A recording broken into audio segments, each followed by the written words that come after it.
Hey, this is Anthony. And this is Darren. And here's another episode of Split Screen. And as you can imagine, we are going to be talking about the most anticipated game this week, I guess. That's right, Watch Dogs. So this is a new open world game from Ubisoft, who also has lots of successful open world games. They have Far Cry and they have Assassin's Creed. Yep. So it's definitely a company that knows what they're doing when it comes to this genre. Yeah, this is GTA mixed with Assassin's Creed. So. And here's our setup. As you can see, it's very familiar to GTA. You have the map in your bottom right. You have the mission on the left. Now this is you playing, Anthony. Yeah, this is me. This is you just jumping in. I'm just jumping in. I'm in complete stealth mode, as you can see, and this game you don't run through it. You gotta go slow. You're kind of Batman without the cape and the hood. Okay? And a smartphone that can control the city. Yeah, I'm using my profiler, but right now I'm just trying to get away from the cops. Right. So I have to sort of just watch my my lower right-hand corner and go, okay, I see where the cops are facing. Now I'm running away. So like we mentioned, he has a smartphone to take control of the city, and that is one of the things. When we talked with Jonathan Moore, the creative director of this game, he talked about how they wanted to create a game that players could recognize as an open world game, because as you play GTA, as you play Assassin's Creed, there's some elements of the genre that you just expect to be there. But they did want to have something where you could express yourself differently, and obviously that is through hacking, which you're doing right here. Here I am. And imagine, this game was 6 years in the making, and you can't even tell that it's 6 years.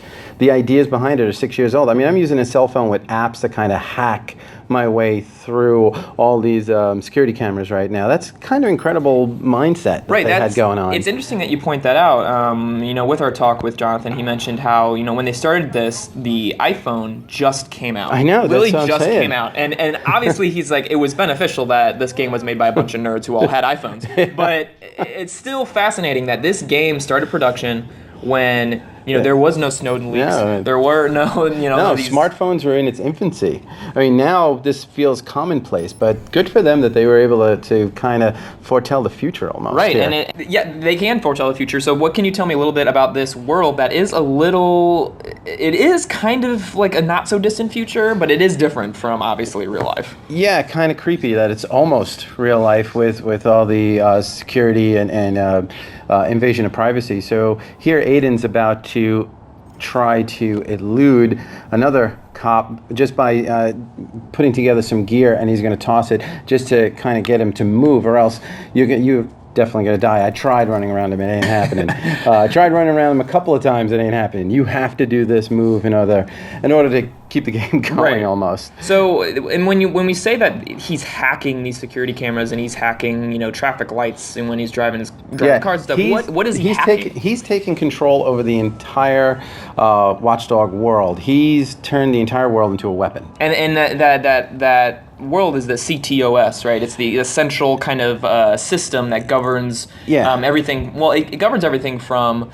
it compiles information on citizens, and it also controls basically the infrastructure of the city. It's basically the brain of the city, the heart of the city, and he's able to easily tap in using the profiler. Basically, it's just hitting X. But it works. I don't think really hacking well. is actually that easy, but for Aiden, it's so easy that it's just basically a press of a button. Which is something that the developers did. They wanted you to have the control of the city at a press of a button, and that is kind of a fascinating concept. And I think they pull it off well. They do pull it off well, and it is reminiscent of using my own phone. I mean, I can get into some of the things at my own house, like just turning on the thermostat and turning the lights on, real easy. I mean, this is pretty cool. I'm also except your home is Chicago. Kind of. And eventually maybe they will make an app where I'll be able to steal somebody's money just by clicking a button, because that's what you're doing here. I just stole somebody's money. Now I'm going to go back and again get around all the cops just by running down the hallway, stealth mode. See? So we're saying a lot of things that make this game great. Obviously, the hacking is very very cool. Are there any things that kind of bugged you? Things that you really like to see? After this, you're going to see the driving aspect of this was real complicated. It's kind of, at first you think it's going to be okay, and then I'm trying to do sort of fishtailing or drifting, and I just for some reason just couldn't get that hang of it, and I was like, oh man, what am I doing wrong? No, it's going to take a lot of skill. In fact, most of the cars I couldn't control. I had to, once I grabbed a motorcycle, then I was okay. But otherwise, Watch Dogs 2, they're going to fix all that. Yeah, they're going to make that much better. It's interesting because we were talking about this before we obviously sat down to do this review, but the thing that's interesting about these open world games is there's so much you gotta include. You gotta have the world building. You gotta have a story. You gotta have the characters. You gotta have the mechanics. You gotta have all the things that make it interesting. And what's when you look at GTA 3 changed that series to be just to a third-person immersive world. They've got it all in here. It just needs another tweak. One more tweak. And GTA 4 improved the formula. Same thing goes with Assassin's Creed. I think Assassin's Creed 2 improved on Assassin's Creed. So I think if you like sandbox games, you got to pick this up. Hopefully, it won't take 6 years to get Watch Dogs 2. I don't think so. No, especially with these sales. It's definitely a great game. I'm going to go home tonight and keep playing. And I think that's it. And as we leave you guys, we'll see the power that Aiden does have as he blackouts this entire I can stadium. take down the entire power grid and just shut it off and completely black everything out. And if that right there does not get you excited to play this game, I don't know really what else will. So that'll do it for us. I'm Darren. And I'm Anthony. And this is Split Screen.